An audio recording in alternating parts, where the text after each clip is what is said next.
Hello beautiful angels, welcome back. So it has been a really long time since I've shot a video and talked with you guys. I feel like it's been ages. Just to kind of catch you guys up, my in-laws were in town. While they were in town, I ended up contracting the C word that I can't say on here, otherwise I get demonetized, or so I've heard. But I caught that, still kind of recovering from it weeks and weeks later. But I did completely lose my smell and taste, which sucked. It absolutely sucked. I could not smell for a while, and still certain scents I have trouble smelling. So like for instance, today I wore Gris Chanel mixed with Blanche Bet, which is a really good combination. It's like a milky tea combination.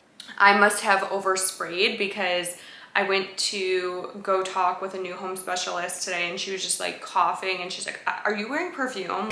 At least it smells really good. But I do have some exciting news. So I do have new perfumes. I did get in Slytherin and Ravenclaw, so I did completely fill out my collection for the House of Siege, Harry Potter. So that is completely completed and I'm super excited about that. But today I really want to talk about my top complimented perfumes in 2023 so far. So you guys know that I did the challenge where I was wearing the samples, like one sample a day, every day in January. And then I was like, you know what, I'm so over these scents. A lot of them were masculine. So I will admit I began cheating. I know.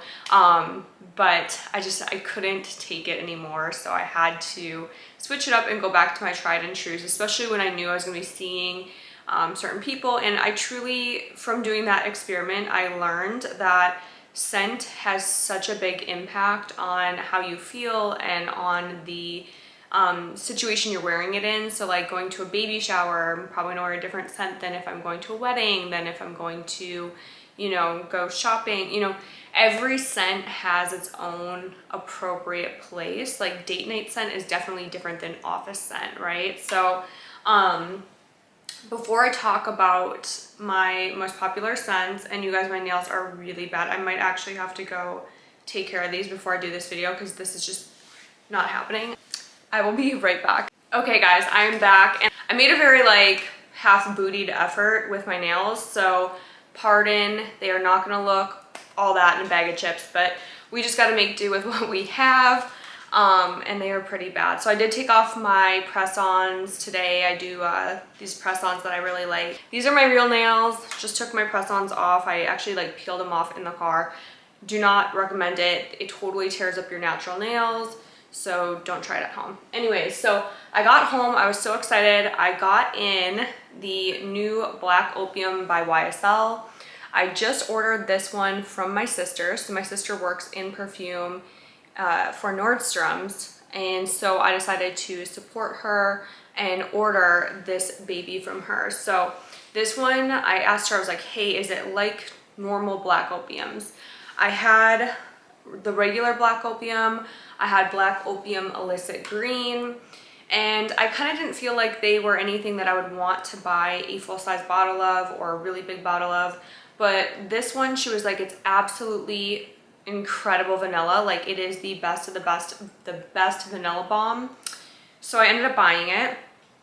I got it in today, and I will say, you guys, this one is quick to become a favorite. This one is so sexy without being like syrupy, without being overly sweet. I mean, it is sweet. It's a sweet vanilla, it's a sexy vanilla.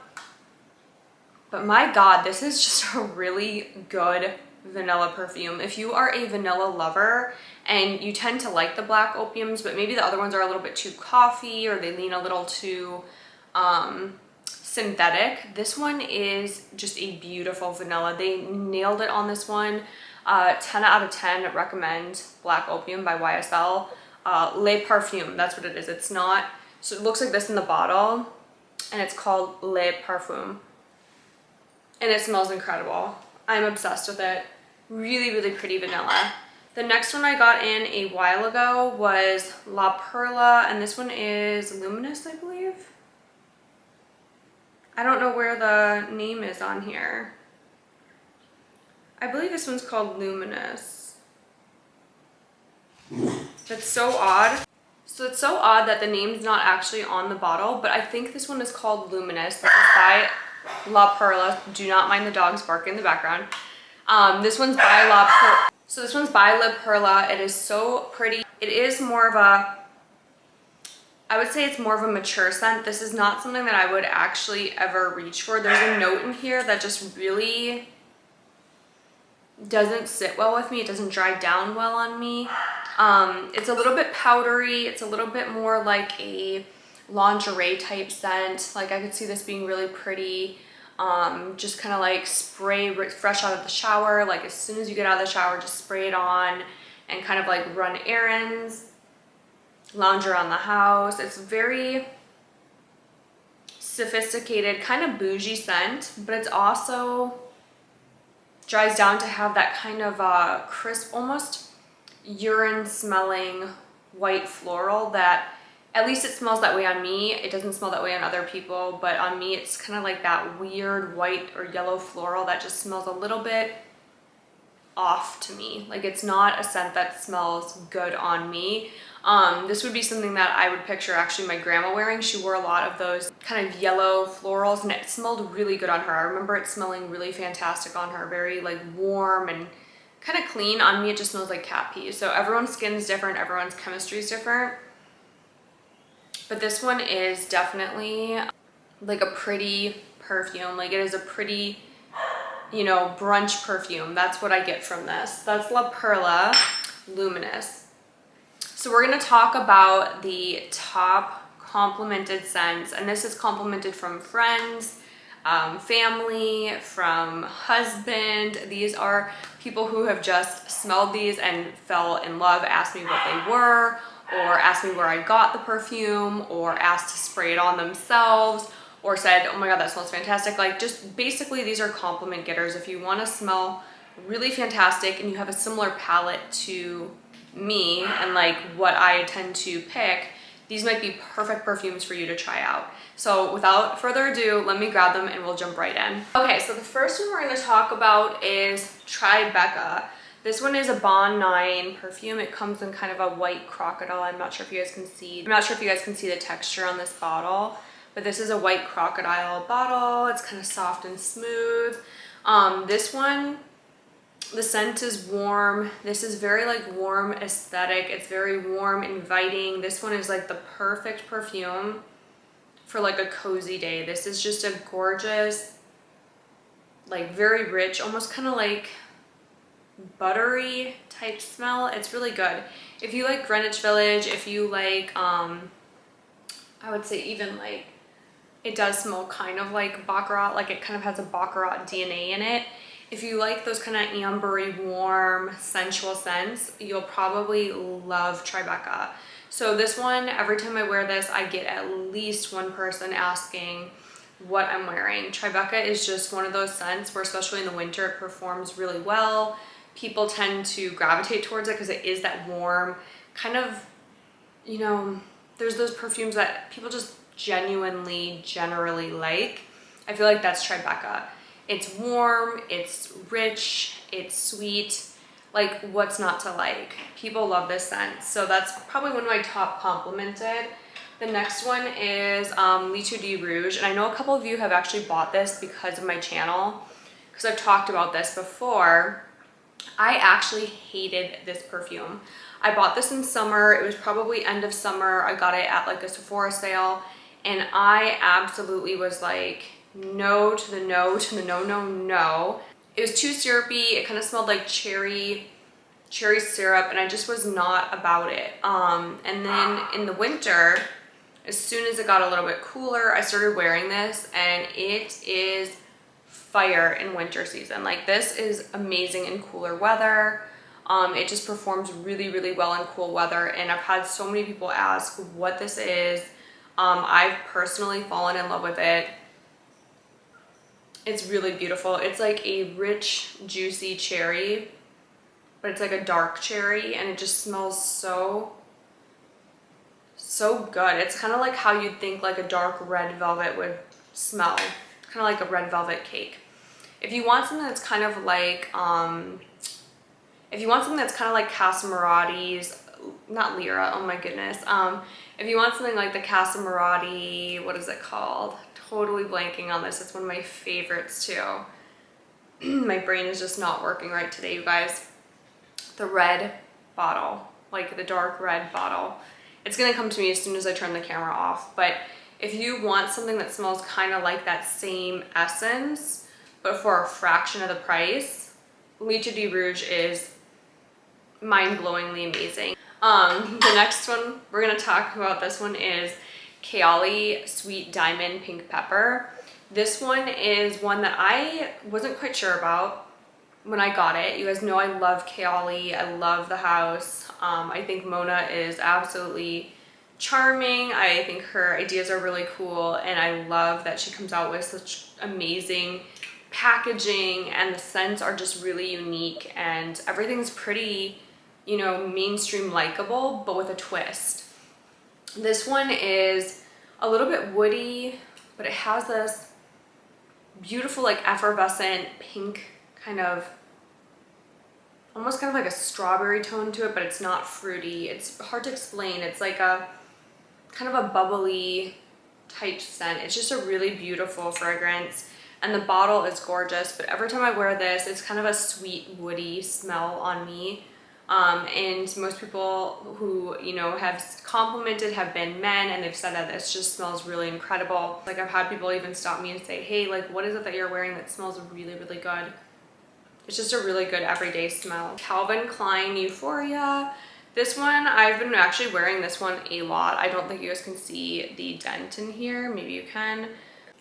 This one is a fan favorite, crowd pleaser. The bottle is super ugly, but the juice is incredible. It is a very rich, very sexy scent that if you tend to like those kind of woodsy, kind of like Armani Code for women type smells, you'll love Calvin Klein Euphoria.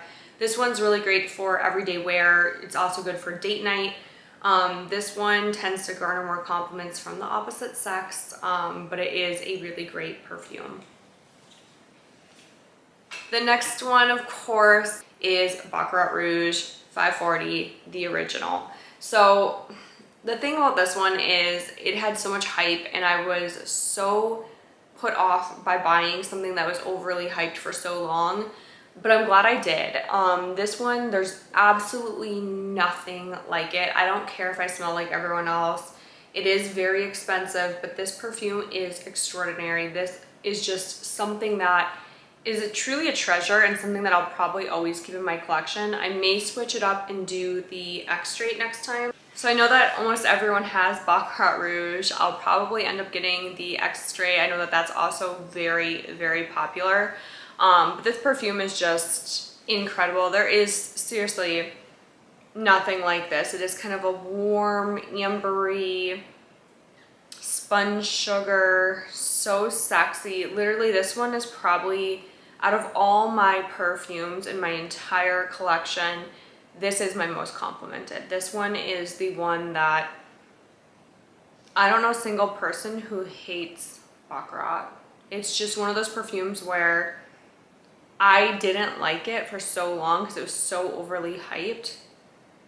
I thought it kind of smelled sweaty for a while, like sweaty skin, but this one, it's just, once it's on, it's magical. It really is just a beautiful perfume. It is gorgeous, it's stunning, it's just a really good perfume. So that's Baccarat for you. And then last but not least, we're gonna talk about my winning combo that I do. You guys know I love BDK Perfume House. I feel like they're great values for the bottles. These are both 100 milliliter bottles, and I believe they're around like $200 a piece, which is actually kind of in line now with a lot of the mainstream. When I bought the Opium, Black Opium was about $200. I think I paid $190 for this versus these guys right here for $200. So this was only $10 less. Same amount of perfume, I believe, 100 milliliters, but actually it's less. This is 90 milliliters. So BDK, great value. It is a niche perfume house. Absolutely incredible. I really like them. for so many reasons. Pretty much every single perfume that they have I find unique and smells great. I own quite a bit of their perfume. I have the BDK Gris Charnels, the X-Ray and the original, and then I do have the little travel size of pretty much everything else in the collection. These ones are my two standouts. These are my go-tos. These are great year-round, and I mix these two together. So these are very, very complementative. Is that how you say it? Complementative. These two complement each other really, really well. Pas Ce Soir is very sweet. Tubereuse Imperiale is just absolutely stunningly gorgeous.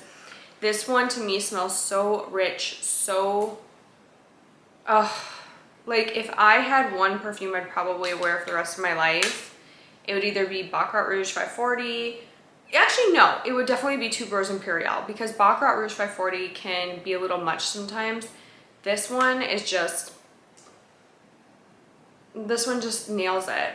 And if you haven't smelled this, please go smell this, for the very sake of it just being like so beautiful. It just smells gorgeous. Like when I smell this, I think of just incredible, beautiful memories. Like this is just an absolutely beautiful perfume. It smells just very rich and classy. It's good for any occasion, good for any weather. You really just can't go wrong with it. And then Pas Ce Soir is really quite unique as well. This one is gonna be more kind of like a warm, florally, sexy, very sweet. It has this like sweet base to it. It's really pretty. This one is just one that makes me smile. The first time I heard about this was on Demi Rawlings' channel. She was talking about how much Pierre really likes Pas Ce Soir on her, and I think it just smells absolutely incredible mixed with the Tubereuse Imperiale. So these two, when I wear them together, I've had quite a few people say that it smells really, really, really, really, really, really elegant. Like just out of this world. They're like, that smells just, what is that? Like it smells so clean. It smells so elegant, very upscale. I've had people say it smells like an upscale hotel lobby, like in the best way. It's just a really interesting scent combo. It's sweet, hyper floral, very elegant. You can't go wrong. It's good for like bridal, brunch, any occasion really, Sunday shopping. Just a really, really great combo. So that concludes my video for you guys today. I hope you guys enjoyed this video. If you have been wearing something new and exciting, leave it down in the comments below. I've been trying to stay on top of new releases for you guys and trying to stay on top of videos. It's been pretty hard the past couple weeks. I will try to show up for you guys again this week to make up for it. As always, leave down the scent of the day, what you have been enjoying wearing down in the comments below. Hit like and subscribe, and I'll see you guys in the next video.